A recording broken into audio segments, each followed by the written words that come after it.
Tin Kyrgyzstan Dojian.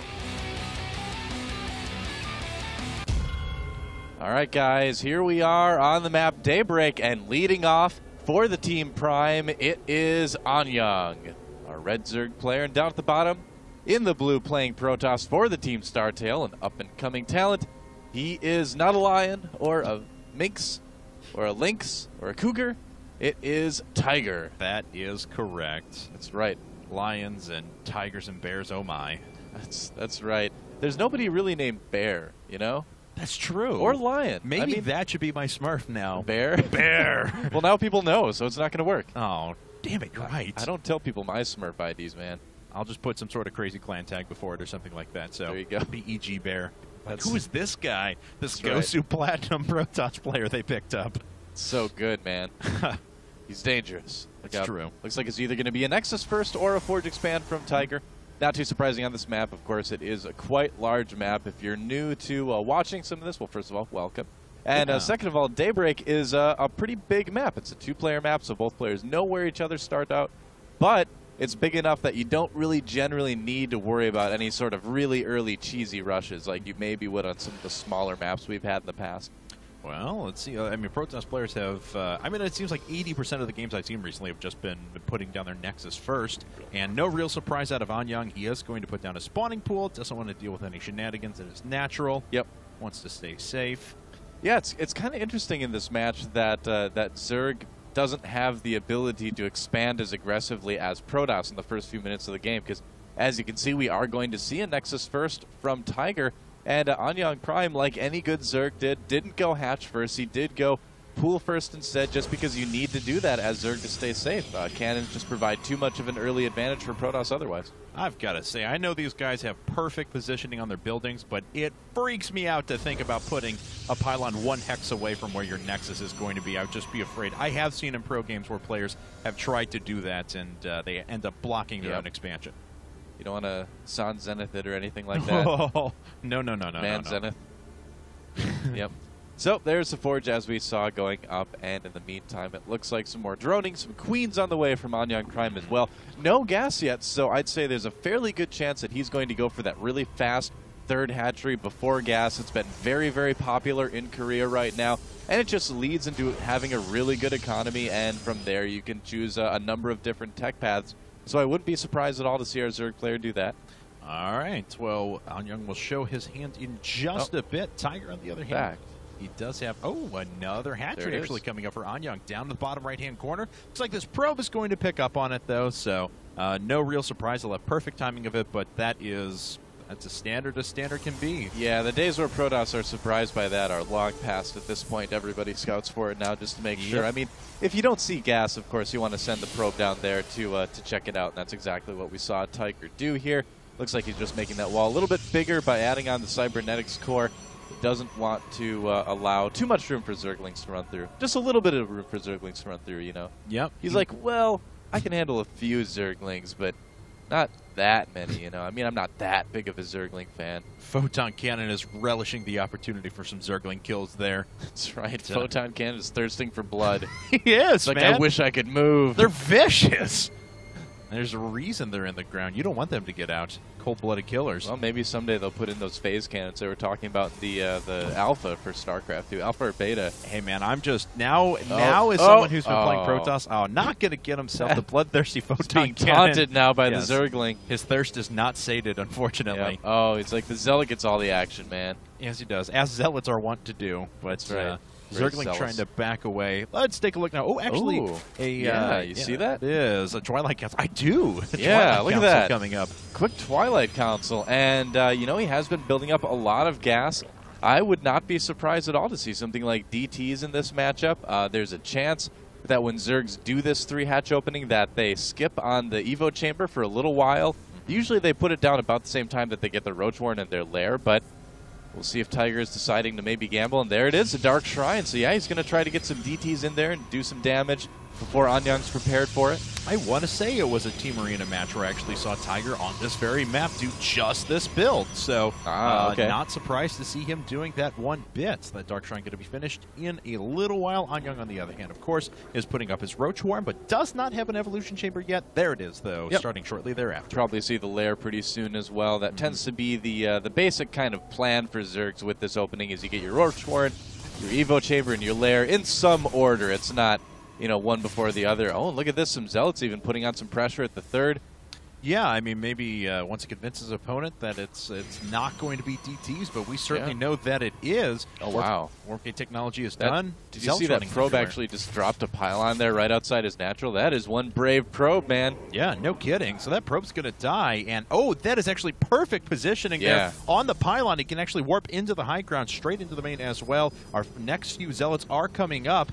And, looks like a lot of Zealots being surrounded. Those are going to go down quickly. We'll see if the follow-up Zealots are going to be enough. Dark Shrine just finishing up, but it's going to be a little while before another Warping cycle is done. Yeah, look at this, though. AnnYeong.Prime has an idea about what's going on, putting down some spores, probably just to stay safe here. He also notices, I'm sure, that those Zealots don't have +1 attack, so that tells him that the gas is being spent on something else, and he hasn't seen any air tech yet. So very good guess there by AnnYeong.Prime, getting those Spore Crawlers, and it looks like, oh no, they walk right past him. He has nothing up at the main. He has Spore Crawlers at the natural and the third, but nothing up at the main. This could be disaster. The DTs are actually doing a good bit of damage. Need to back away, though, from that low ground. Oh, he's going to kill that. Go down. Oh, man, he's going to kill that hatchery, no problem. I am shocked that AnnYeong didn't put a Spore Crawler in his main mineral line. You nearly always see Zerg players do that for this very reason. And attacking at the same time with Zealots at the third. Right now, Tiger in complete control of this game. Yeah, he's just trying to go after the Spore Crawler right now because he'll be able to run down with the DT shortly thereafter. It does go down. There is an Overseer finally making its way in. So mobile detection will be overhead.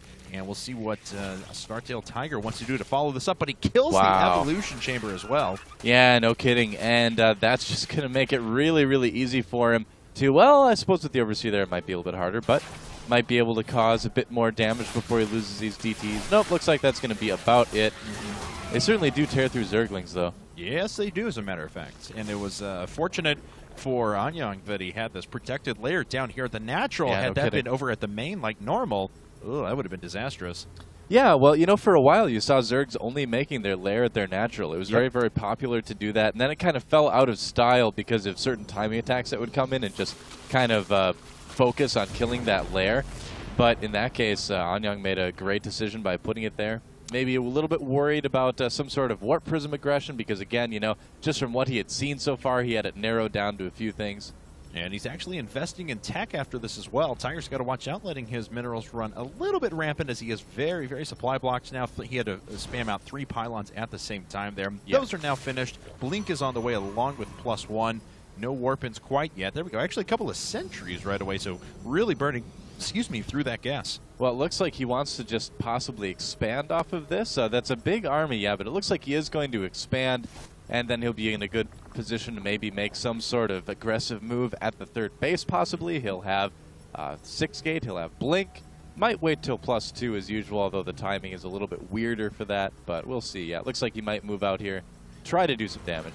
Our first Stalkers are finally being added in now. We do have +1 weapons about to finish up. This Overseer is not long for this world. Bye-bye. And let's go ahead and see now, as I believe he's on 7 gates. He has a Robo up as well, but it may just be for the express purpose, at least for a little while, of observers, but we may see some mortals in a bit for those roaches. It is good to get those observers out there. You definitely want to be able to see what your opponent is up to. Yep, kill some creep tumors as well. That is kind of nice. Of course, he didn't need the observer for that, but later on it'll be handy. Oh, yeah, absolutely. Still waiting on anything to be produced out of that robot, though. More Stalkers finally being produced right now. But, yeah, that robot is just kind of sitting dormant for the moment. He might just be going for some sort of big gateway push here to kind of cover his expansion, and this is going to be pretty strong. I mean, there is about a 20 supply advantage for our Zerg player. He does have a good amount of roaches, but with proper force fields, he might be able to engage this army safely. We'll have to see. All right, well, Tiger, it looks like he wants to engage this head-on. That's actually going to force AnnYeong back, at least onto creep. Wow. And the Overseer gets picked off, so now I don't believe there's any... Okay, there is still one Overseer somewhere, but not a lot of mobile detection overhead. Yeah, well, I mean, it looks like AnnYeong knows that there are still DTs in that army somewhere as well, though not at the moment, so he wants to have that Overseer. And this third base, yeah, you can tell AnnYeong knows it's in trouble. He cancels everything out there as well, moves all the drones away. He's just giving it up completely. Wow, okay, so this is a good win for Tiger nonetheless because he has expanded behind this. Yeah. He's just continuing to produce Immortals and a ton of Gateway units, now sitting on +1 weapons with these Blink Stalkers. Of course, he has not decided to start researching +2 quite yet. Yep. And, oh, well, gifting a few Zealots there, but it will allow him to run at least, well, I thought part of his forces through the front. No, he's actually just going to take some time, kill the destructible debris. Those Zealots were killed by pathing, unfortunately. It does happen from time to time. Look at the Roaches protectively circling the Zerglings. See that. That's so kind of them. The Zerglings are like, we want to fight. The Roaches are, no, you're not ready. You're too young to not die. Ready. Oh, nice fungals from the Infestors, but will it be enough? The force field's really splitting up the army of AnnYeong.